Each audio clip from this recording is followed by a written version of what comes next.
तोते अभिनंदन तो चल बाटरे झर फूल चंदन तो चल बाटरे झर फूल चंदन समयर चक्का भौरी घुरे घुरे फूले कांदनालो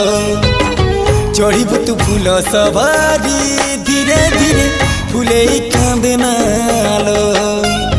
बाहादर सुख परा विधाता देइछि तोते विरह वेदना सबु सहिबाकु हवा मते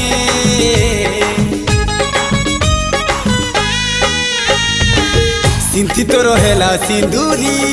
धारे धारे फूले कांदनालो चढ़ीबु तू फूल सवारी धीरे धीरे फूले कांदनालो।